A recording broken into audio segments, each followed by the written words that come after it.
तो यार हेलो मेरे डियर साथियों, गुड मॉर्निंग, जय श्री राम, राधे राधे। तो डियर साथियों, आज का हमारा टॉपिक है राउल्ट लॉ, राउल्ट नियम is a very important question. भाई कुछ भी कर लो, एग्जाम में ना यार छपता ही छपता है ना। तो ये इंपॉर्टेंट क्वेश्चन जो है ना आज की वीडियो में हम फिनिश करने वाले हैं। तो भाई आपको करना क्या है यार, आपको ज्यादा से ज्यादा वीडियो को शेयर करना है। वीडियो अच्छा लगे तो लाइक कर लेना है, और यार चैनल पे नए हो यार तो चैनल को सब्सक्राइब भी कर लेना यार। अपने भाई का ही चैनल है, आप छोटा समझो या बड़ा भाई समझो, अपने भाई का ही चैनल है, ठीक है ना भाई। चलो, अगर हमें बेटा राउल्ट नियम बहुत अच्छे तरीके से कंप्लीट करना है तो उससे संबंधित यार, उससे रिलेटेड कुछ चीजें जो है ना हमें आना चाहिए। अगर वो चीजें हमें नहीं पता तो राउल्ट नियम करने में हमें दिक्कत होगी, क्योंकि हमें लंबे समय तक भी तो याद रखना है ना भाई, है ना। तो भाई इससे संबंधित, इसको करने से पहले इससे संबंधित हम चीजों को जानेंगे। तो भाई इससे संबंधित हमें पहली चीज मिलती है वाष्प दाब। जी हाँ, वाष्प दाब क्या होता है भाई, कोई दिक्कत नहीं है। यहाँ देखो, दो चीजों से मिलकर बना है वाष्प और ये दाब।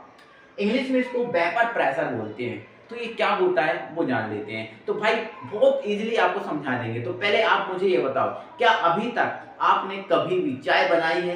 तो भाई जो मेरी प्यारी प्यारी बहनें हैं यार, उन्होंने तो बनाई होगी, लेकिन ये भैया लोग हैं ना, इनने बनाई है कि नहीं यार मुझे नहीं पता। लेकिन बहुत से लोग ना कभी बनाई बनाई ली होगी, और नहीं बनाई नहीं होगी तो देखी तो होगी कि चाय कैसे बनती है, ठीक है। और नहीं देखी ना तो आ जाओ, मैं दिखा दे रहा हूँ भाई, है ना। मान लो मेरे भाई, मेरे पास ये एक पात्र है। मेरे पास क्या है बेटा, एक पात्र है, और इस पात्र में मैंने क्या किया बेटा, चाय का जो भी मटेरियल होता है, पत्ती, दूध, शक्कर, अदरक, सारा कुछ इसमें मैंने डाल दिया। चाय का जो भी मटेरियल है मैंने इसमें डाल दिया, ठीक है ना। अब इतना करने के बाद मैं क्या करता हूँ भाई, इसको गैस पे रखता हूँ, और गैस पे रख के इसको क्या करता हूँ भाई, गर्म करता हूँ। बोलो करता हूँ कि नहीं? हाँ भाई, ये भी पता है।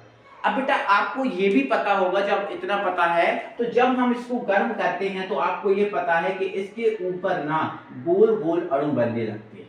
आपको पता है ना, गोल गोल अणु बनने लगते हैं। हाँ सर, ये भी पता है, गोल गोल अणु बनने लगते हैं। सर इनको क्या बोलते हैं, पहले ये बता दो। तो बेटा जो गोल गोल अणु इसके ऊपर बनते हैं ना, इन अणुओं को ना हम क्या कहते हैं बेटा, वाष्प अणु कहते हैं। क्या बोलते हैं बेटा, वाष्प अणु। तो ध्यान रखना कि चाय को गर्म करते हैं या किसी भी पदार्थ को जब हम गर्म करते हैं तो उसके ऊपर गोल गोल अणु बनते हैं, जिसे हम क्या बोलते हैं, वाष्प अणु। क्या बोलते हैं बेटा, वाष्प अणु। अच्छा, लेकिन यार हम ऐसा थोड़ी कि जब ये वाष्प अणु बनने लगे तो हमने इसको गर्म करना बंद कर दिया। ऐसा क्या करते हैं क्या? नहीं सर, ऐसा नहीं करते। हम तो गर्म करते जाते हैं, करते जाते हैं, करते जाते हैं। अब जब जैसे ही आप गर्म करते जाते हो, करते जाते हो, करते जाते हो, तो इसके ऊपर क्या होता है बेटा, वाष्प अणुओं की संख्या बढ़ जाती है। वाष्प अणुओं की संख्या बढ़ जाती है, और आप फिर भी नहीं रुके ना, गर्म करते गए ना, तो एक समय ऐसा आएगा कि ये वाष्प अणु इतने बन जाएंगे, इतने बन जाएंगे कि इस पात्र से ही बाहर आ जाएंगे, और हम कहेंगे कि चाय उफन गई। हाँ सर, ये तो सही बात है, ये तो सही बात है, ठीक है ना। तो बेटा क्या होता है ना, जब ये वाष्प अणु बनते हैं तो नीचे वाली लेयर बनती है, फिर ऊपर वाली लेयर बनती है। तो बेटा जब ऊपर वाली लेयर बनती है तो नीचे वाले जो वाष्प अणु आपको दिख रहे हैं ना, ये नीचे वाले वाष्प अणु टूटते हैं। ये नीचे वाले वाष्प अणु क्या करते हैं, टूटते हैं। और जब ये वाष्प अणु नीचे वाले टूटते हैं तो ये जो वाष्प अणु है द्रव की सतह पर, ये जो द्रव की सतह दिख रही है ना, इस द्रव की सतह पर क्या लगाते हैं, एक दाब लगाते हैं। क्या लगाते हैं बेटा, एक दाब लगाते हैं। ये द्रव की सतह पर क्या लगाते हैं, एक दाब लगाते हैं। और यही दाब बेटा किसके द्वारा लगा है, वाष्प अणु द्वारा लगा है। इसीलिए इस दाब को हम कौन सा दाब बोल देते हैं, वाष्प दाब बोल देते हैं। क्या बोल देते हैं, वाष्प दाब। तो क्या बोल दोगे, स्थिर ताप पर। देखो कोई भी चीज स्थिर ताप पर करोगे ना तो ज्यादा अच्छी मिलेगी, इसलिए स्थिर ताप पर किया जाता है ना।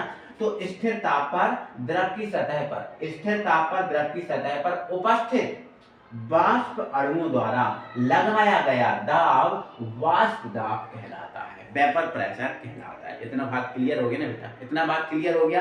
अब बेटा जो वाष्प दाब है, ये जो वाष्प दाब है ना बेटा, इस वाष्प दाब को हम P से रिप्रेजेंट करते हैं। आप अपनी कॉपी में लिखना है ना, इसे P से व्यक्त करते हैं। किससे व्यक्त करते हैं बेटा, इसे P से। लेकिन अभी तो इतना ही पता चला कि वाष्प दाब क्या है, वाष्प दाब को P से व्यक्त करते हैं। आगे भी तो सुनो चीजों को, आगे चीजों को आपको ये सुनना है बेटा, नोट लगा के। देखो अभी अभी तो हमने क्या लिया था, बिलियन लिया था। क्या लिया था, बिलियन। अब बिलियन, क्योंकि चाय में देखो दूध भी था, शक्कर भी था, पत्ती भी था, अदरक भी था, तो सबको मिलाएंगे, जब दो या दो से अधिक पदार्थों को मिलाएंगे तो बिलियन ही बन जाएगा। तो हाँ सर बिलियन बन जाएगा।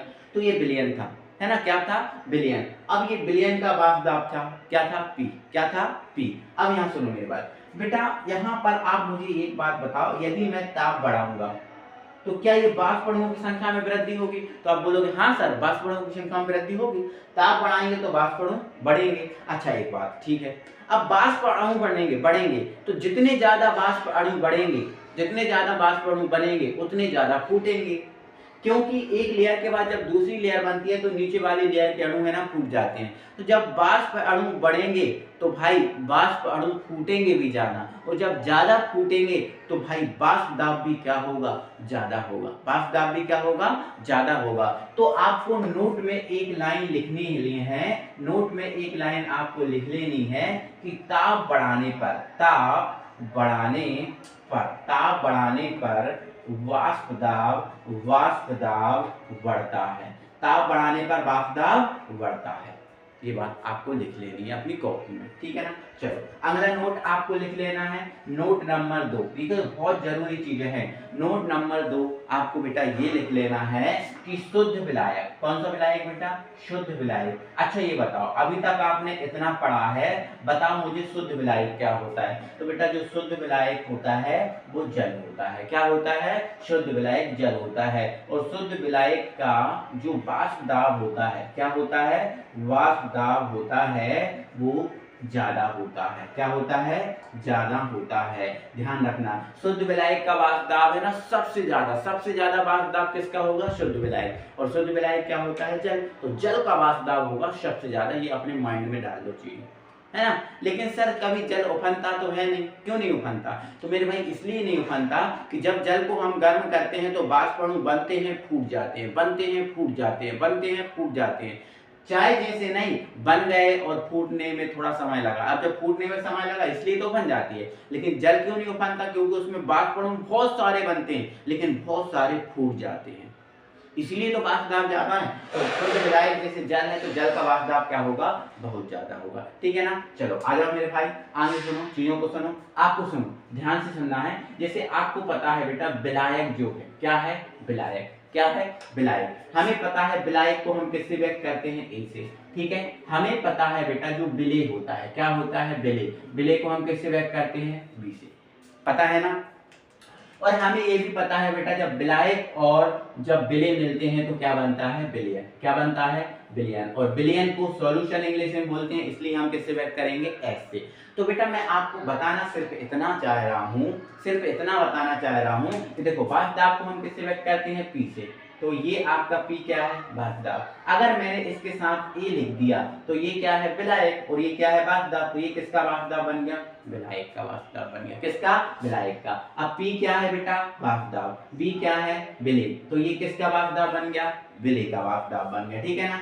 अब पी क्या है, वाष्प दाब, एस क्या है, सॉल्यूशन, विलयन, तो ये किसका वाष्प दाब बन गया, विलयन का वाष्प दाब बन गया। तो आपको ये ध्यान रखना है किसके वाष्प दाब को किससे व्यक्त करेंगे। जैसे विलायक का वाष्प दाब है तो पीए, विलेय का है तो पीबी, और विलयन का है तो पीए, ठीक है ना। अच्छा सर एक और बात बता दो। हाँ तो बेटा वो एक बात और मैं आपको बताऊंगा, वो मुझे ही बताना है, आ जाओ जरा समझ लो और ध्यान से समझ लो। बेटा मैं सिर्फ इतना कह रहा हूँ कि जो शुद्ध विलायक है जल, शुद्ध विलायक है जल, इस शुद्ध विलायक के वाष्प दाब को देखो, ये विलायक का वाष्प दाब है तो इसलिए तो पीए हो गया, लेकिन ये शुद्ध है इसलिए यहाँ पर हम एक जीरो लगा देंगे। जीरो को हम नॉट पढ़ते हैं, क्या पढ़ते हैं बेटा, नॉट, मतलब इसको पूरा पढ़ेंगे पी नॉट ए, है ना। तो ये जीरो को हम क्या बोलते हैं बेटा, नॉट पढ़ते हैं ना। तो ध्यान रखना कि जो शुद्ध विलायक है बेटा, इस शुद्ध विलायक के वाष्प दाब को हम पी नॉट ए से व्यक्त करते हैं, किससे व्यक्त करते हैं, पी नॉट ए से व्यक्त करते हैं। ये आपको माइंड में दिमाग में रखनी है ना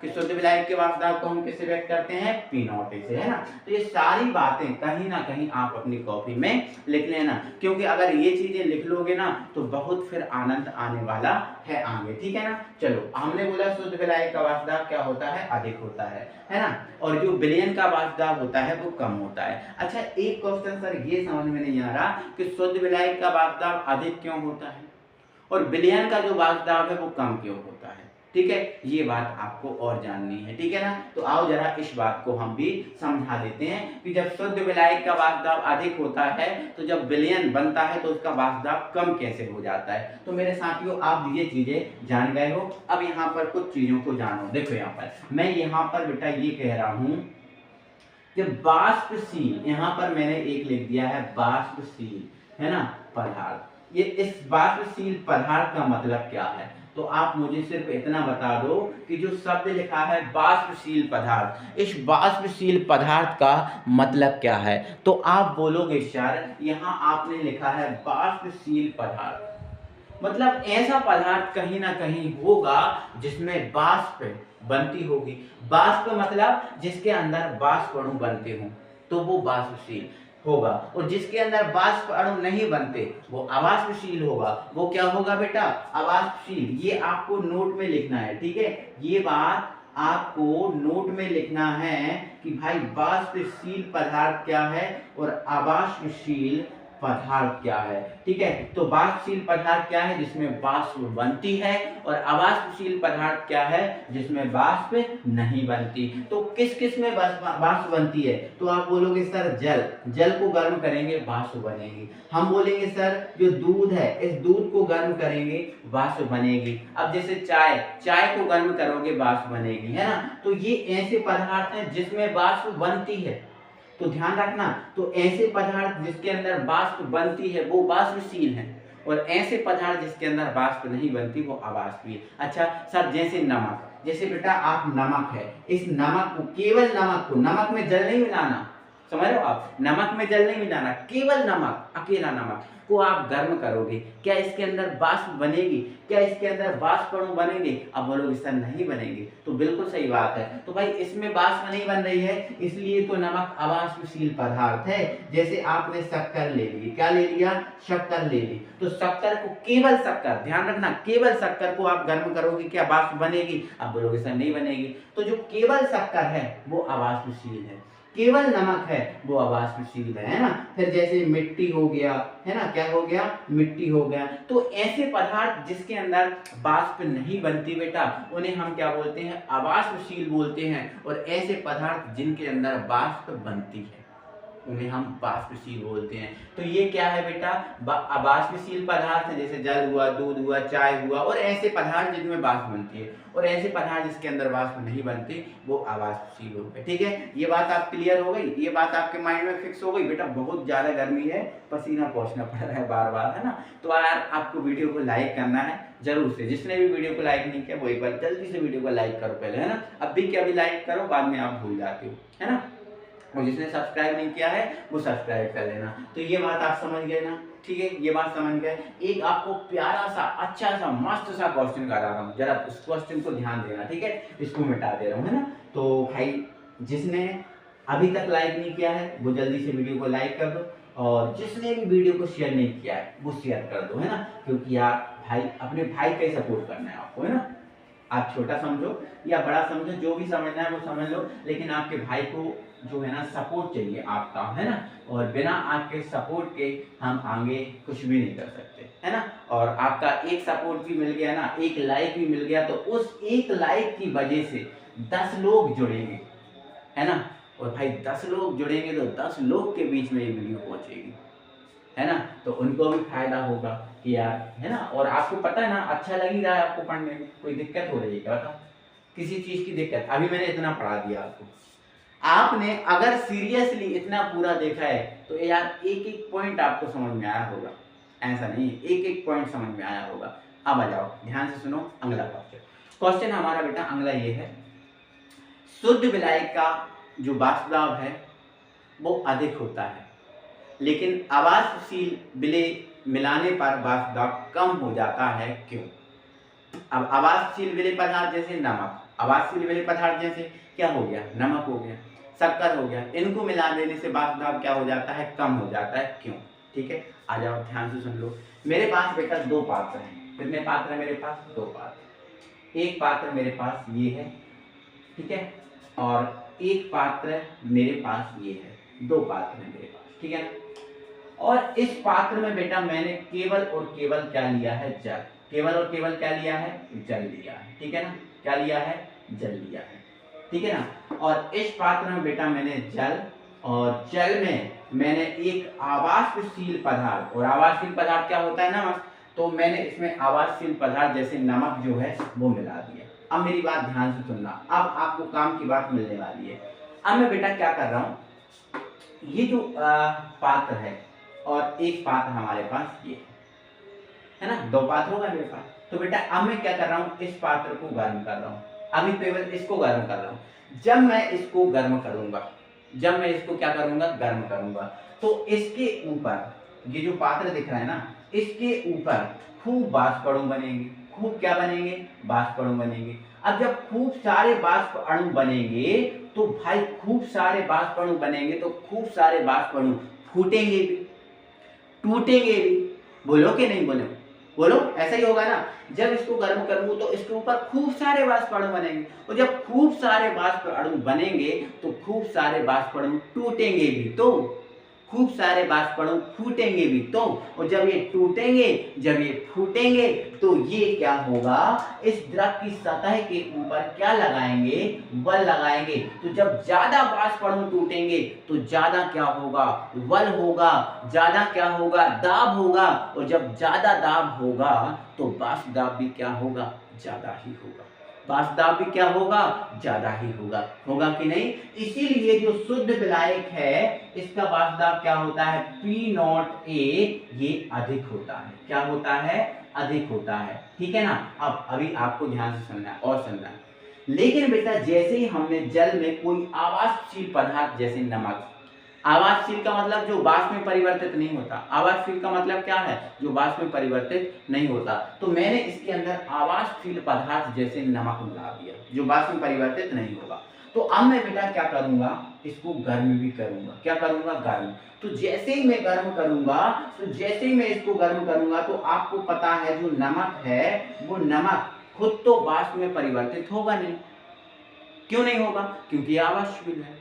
तो नमक खुद तो वाष्प में परिवर्तित नहीं हो रहा, नहीं हो रहा ना, साथ में जल के अणुओं से भी कह रहा है, ए तुम वाष्प में परिवर्तित मत होना, तुम वाष्प में परिवर्तित नहीं होना, क्योंकि मैं नहीं हो रहा हूं, तुम भी मत होना। तो भाई कुछ जल के जो अणु हैं नमक की बातों में आ जाते हैं और भाई वाष्प में परिवर्तित नहीं होते। अब जब वाष्प में परिवर्तित नहीं होते तो इसके ऊपर क्या होते हैं, वाष्प अणु कम बनते हैं। अब जब वाष्प अणु कम बनेंगे तो ये जो विलयन है, इस विलयन का जो वाष्प दाब है, इस विलयन का जो वाष्प दाब है, इस विलयन का वाष्प दाब कैसा हो जाएगा, कम हो जाएगा।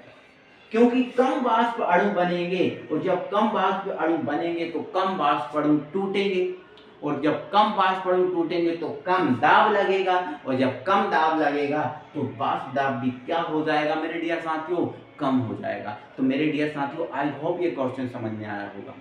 अब जरा ध्यान से थ्योरी लिखी हुई आ रही, इसको समझना और इसको देखना।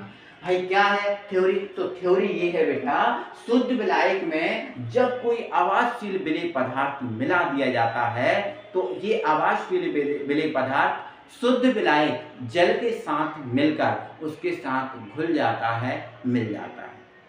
और जब इसको गर्म किया जाता है तो आवासशील विलेय पदार्थ खुद तो वाष्प में परिवर्तित होता नहीं है, साथ में जल के अणुओं को भी वाष्प में परिवर्तित होने से क्या करता है, रोकता है। इससे वाष्प अणु कम बनते हैं, और जब वाष्प अणु कम बनते हैं तो वाष्प दाब भी क्या हो जाता है, कम हो जाता है। तो आई होप मेरे डियर साथियों, मेरे प्रिय साथियों, आपको ये बात समझ में आई होगी कि जब शुद्ध विलायक में आवासशील विलेय पदार्थ मिलाते हैं तो वाष्प दाब क्यों कम हो जाता है। तो ध्यान रखना, इसीलिए शुद्ध विलायक का वाष्प दाब अधिक होता है, अभी बताया था ना। और जब विलयन बना देते हैं तो वाष्प दाब क्या हो जाता है, कम। है ना, क्योंकि अब जो भी विलेय पदार्थ मिला दिया है तो अब हम गर्म करेंगे तो उसको भी तो हमें गर्म करना पड़ेगा, तो वास्तव कम हो जाता है। ओवरऑल आई होप आप ये चीज़ें समझ गए होंगे और दिक्कत नहीं होगी मेरे डियर साथियों, इतनी सी भी दिक्कत नहीं होगी, मुझे नहीं लग रहा कि भाई दिक्कत हो। ठीक है ना भाई, चलो तो अब हम बढ़ाते हैं आगे और अब हमें राउल्ट नियम पढ़ने में कोई दिक्कत कोई परेशानी नहीं होगी मेरे साथियों, क्योंकि ये भी चीज़ आपके लिए बहुत ज़रूरी थी और ये भी आपको पूछी जाती है एग्जाम में। ठीक है ना भाई, मेरे डियर साथियों राउल्ट नियम पर हम पहुंच गए हैं और जो राउल्ट नियम है मेरे डियर साथियों ये दो प्रकार के विलयनों पर लागू होता है। कितने प्रकार के राउल्ट नियम है वो दो प्रकार के विलयनों पर लागू होता है। कितने टाइप के बेटा, दो टाइप के। अच्छा पहला क्या लिखा है, तो पहला लिखा है मेरे डियर साथियों आवासशील विलयुक्त विलयन के लिए। अब ये क्या शब्द है, आवासशील विलयुक्त विलयन, समझो ना, आवासशील विलय युक्त विलयन मतलब ऐसा विलयन जिसमें कोई आवासशील विलय मिला हो। अब आवासशील विलय से मतलब, तो आवासशील विलय से मतलब बेटा नमक शक्कर, यही तो है आवासशील, अभी यही तो पढ़ाया।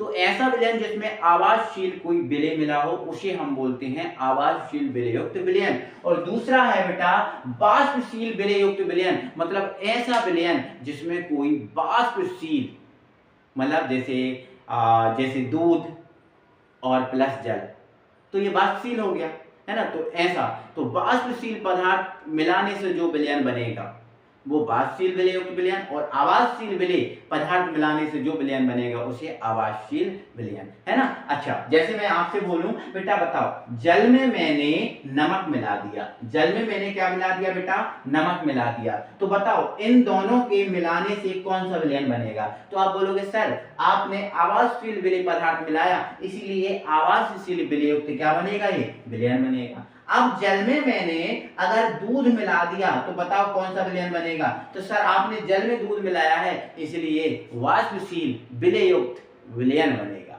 क्लियर हुआ ना बात, बिल्कुल यार मजेदार तरीके से क्लियर हो गया। ठीक है ना, चलो आ जाओ मेरे डियर साथियों। तो भाई ये जो राउल्ट नियम है बाष्पशील आवासशील दोनों पे लागू होता है, लेकिन बेटा जो बाष्पशील विलयुक्त विलयन है इस बाष्पशील विलयुक्त विलयन पर राउल्ट नियम जो है ना वो पूर्णतः लागू नहीं हो पाया। ये राउल्ट नियम जो है बाष्पशील विलयुक्त विलयन के लिए पूर्णतः लागू नहीं हो पाया, इसीलिए हमें 12th सिलेबस में जो बाष्पशील विलयुक्त विलयन है इसके लिए राउल्ट नियम हम नहीं पढ़ते, हम केवल किसके लिए पढ़ते हैं, आवासशील विलयुक्त विलयन के लिए राउल्ट नियम। तो अब आपके एग्जाम में क्वेश्चन आए या ना आए, क्वेश्चन डायरेक्ट ऐसा आ जाए कि राउल्ट नियम लिखिए, या क्वेश्चन ऐसा आ जाए आवासशील विलयुक्त विलयन के लिए राउल्ट नियम लिख लिए, तो दोनों टाइम में आपको क्वेश्चन यही करना है जो मैं आपको करा रहा हूं। ठीक है ना, तो आपको पढ़ना क्या है, आवासशील विलयुक्त विलयन के लिए राउल्ट नियम पढ़ना है। ठीक है ना, तो आप हेडिंग डाल दीजिए आवासशील विलयुक्त विलयन के लिए राउल्ट नियम। और बेटा जो आवासशील विलयुक्त विलयन है इसके लिए जो राउल्ट नियम है वो आपसे क्या कहता है, क्या कहता है, सुनो।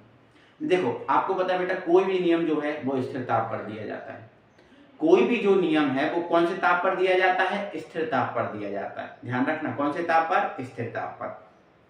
तो बेटा जो राउल्ट नियम है उसकी थ्योरी कहती है कि स्थिर ताप पर किसी आवासशील विलयुक्त विलयन के लिए, क्योंकि आवासशील विलयुक्त विलयन के लिए 100% सिद्ध हुआ है तो उसके लिए हम पढ़ेंगे, है ना। तो कि स्थिर ताप पर किसी आवासशील विलयुक्त विलयन के लिए, देखो लिखा हुआ है विलयन के लिए जो विलायक का वाष्पदाब होगा, किसका वाष्पदाब बेटा, विलायक का वाष्पदाब, वो विलायक के मूल प्रभाज के समानुपाती होगा। क्या बात है सर, विलायक का वाष्पदाब विलायक के मूल प्रभाज के कैसा होगा, समानुपाती, ये लिखा है ना। अब यहां ध्यान से समझो मेरी बात, है ना मेरे भाई, यहां ध्यान से समझो। मैंने यहां पर एक लाइन लिखी है, यदि विलायक का वाष्पदाब, यदि विलायक का वाष्पदाब, विलायक का वाष्पदाब। अब विलायक का वाष्पदाब बेटा क्या, पीए।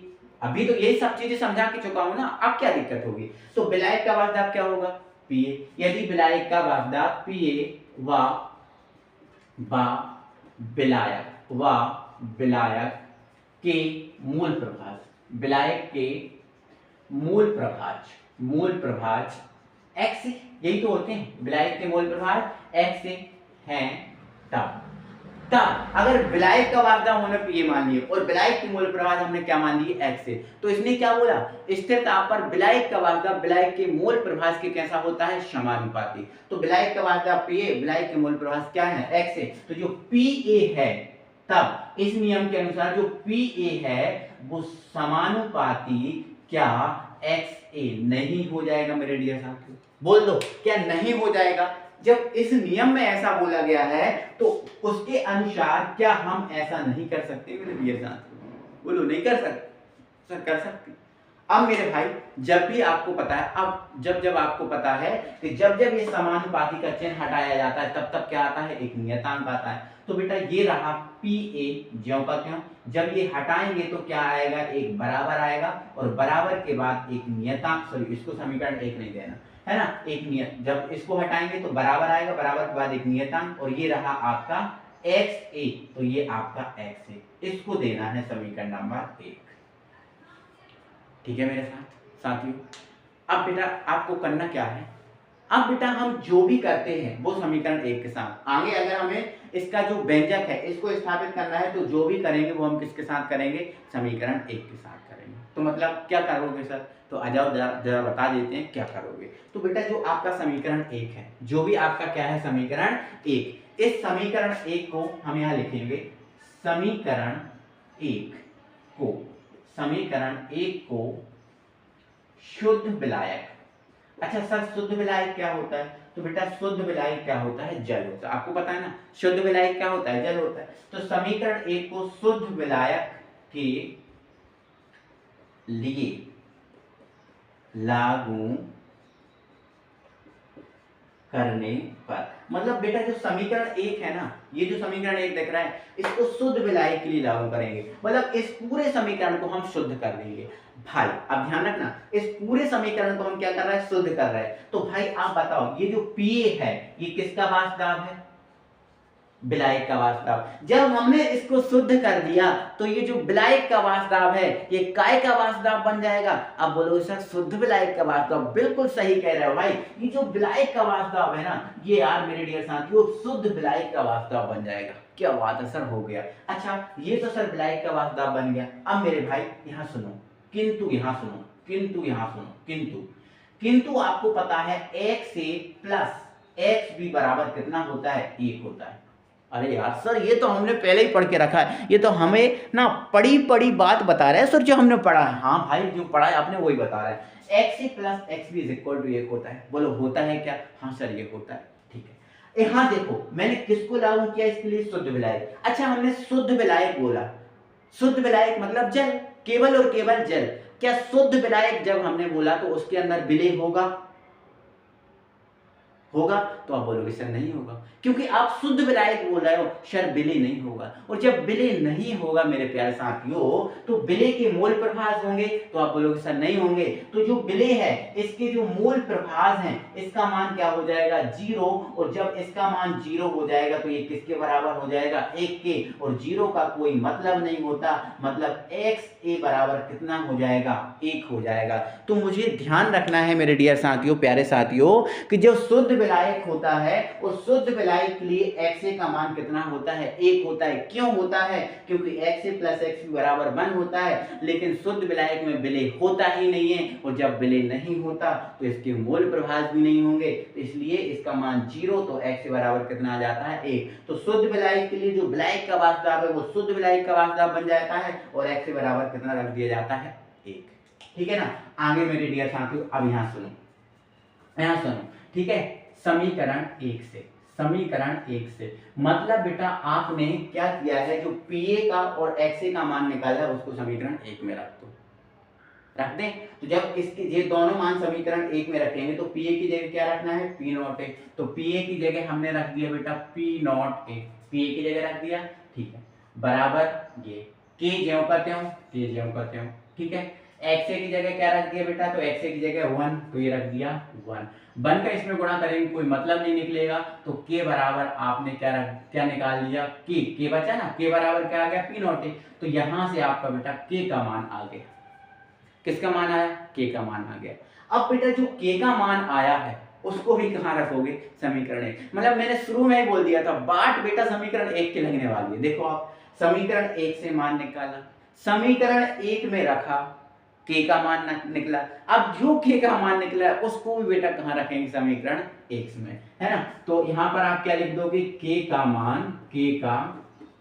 मान समीकरण 1 में रखने पर, के का मान समीकरण 1 में रखने पर, तो जो समीकरण 1 है अब इसको प्यार से यहां नोट कर लो कि भाई अब ना तुझको नहीं पुकारूंगा, बस लास्ट बार है, लास्ट बार और आजा। तो समीकरण 1 ये के और डॉट एक्स है, किसका मान, के का मान कितना है, पी नॉट है, तो जहां के है उसकी जगह पी नॉट, तो ये क्या है पी ए, और के की जगह क्या रख दिया, पी नॉट ए, और ये डॉट क्या है एक्स है। ये राउल्ट नियम का फाइनल सूत्र बन गया, ये सूत्र हमको याद रखना है, ठीक है ना। तो पी ए बराबर P not a dot x, ये राउल्ट नियम का फाइनली सूत्र है, और ये हमें न्यूमेरिकल जब हम करते हैं तो उसमें काम हमें ये आता है, ठीक है ना। तो ये पी ए क्या है, तो आप बोलोगे सर विलायक का वाष्पदाब। पी नॉट ए क्या है, तो आप बोलोगे सर शुद्ध विलायक का वाष्पदाब। एक्स ए क्या है, तो आप बोलोगे सर विलायक के मूल प्रभास। तो अगर बेटा इस पूरे समीकरण को अगर मैं थ्योरी में ढालूं तो वो क्या थ्योरी निकल के आएगी, आप अपनी कॉपी में लिखना, सुनो ध्यान से। विलायक का वाष्पदाब यहां अतः करके लिख देना, अतः विलायक का वाष्पदाब शुद्ध विलायक के वाष्पदाब एवं विलायक के मूल प्रभास, विलायक के मूल प्रभास के गुणनफल के बराबर होता है। क्या लिखोगे, अतः विलायक का वाष्पदाब शुद्ध विलायक के वाष्पदाब व विलायक के मूल प्रभास के गुणनफल के बराबर होता है। यही राउल्ट नियम का फाइनल सूत्र आ गया, और यही पेपर में आपके छपता है, आता है। क्लियर है, आ जाओ। अब ये राउल्ट नियम फाइनली हो भी गया है, तो राउल्ट नियम की मेरे भाई कुछ सीमाएं भी हैं, कुछ लिमिटेशन भी हैं राउल्ट नियम की, वो भी तो हमें जानना है। तो मेरे भाई जो राउल्ट नियम की पहली सीमा ये है कि राउल्ट नियम जो है ना, केवल और केवल तनु, तनु का मतलब पतले, तनु का मतलब क्या, पतले, और पतले मतलब जिसमें बहने का गुण होता है। तनु का मतलब बेटा क्या होता है, पतले, और पतले का मतलब क्या होता है, जिसमें बहने का गुण है। मतलब राउल्ट नियम केवल और केवल तनु विलयनों पर लागू होता है, ठीक है। दूसरी सीमा, राउल्ट नियम जो है ना बेटा, मैंने आपको पहले ही बता दिया था, राउल्ट नियम केवल और केवल आवासशील विलय युक्त विलयनों पर लागू होता है। जो आवासशील विलयन है उस पर ही पूर्णतः लागू होगा, ठीक है, और किसी विलयन पर नहीं। तीसरी सीमा बेटा ये है कि राउल्ट नियम विद्युत अपघट्य विलयनों पर लागू होता है। मतलब ऐसे विलयन जो विद्युत अपघट्य हैं, विद्युत अपघट्य का मतलब जिनको जल में मिलाने पर अपने आयनों में टूट जाते हैं, तो राउल्ट नियम विद्युत अपघट्य विलयनों पर लागू होता है। तीसरा पॉइंट, 4 पॉइंट, चौथा नंबर पॉइंट, राउल्ट नियम ऐसे विलयनों पर लागू नहीं होता जिसमें विलय का संगुणन या वियोजन ना हो। मतलब जैसे मान के चलो जो जल है, जल में हमने पत्थर मिला दिया, तो बताओ पत्थर क्या जल में घुलेगा, है ना।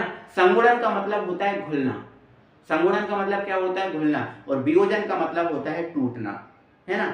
तो पत्थर क्या जल में घुलेगा, क्या आयनों में विभक्त होगा, नहीं होगा ना। लेकिन जल में हम नमक मिला देंगे तो जो नमक है जल में घुल भी जाएगा, मिल भी जाएगा, और अपने आयनों में भी टूट जाएगा। तो राउल्ट नियम ऐसे विलयनों पर लागू नहीं होता जिसमें विलय का संगुणन या वियोजन हो। तो ध्यान रखना, है ना, तो ध्यान रखना इस बात को। तो ये राउल्ट नियम की क्या हुई, सीमाएं हुई, राउल्ट नियम हो गया, कंप्लीट बेसिक हो गया। और कल से हमारा नया टॉपिक स्टार्ट होने वाला है जिसका नाम है यार अणु संख्या गुणधर्म। तो अणु संख्या गुणधर्म को पढ़ेंगे बहुत ही मस्त तरीके से। चलो भाई मिलते हैं अगली वीडियो में।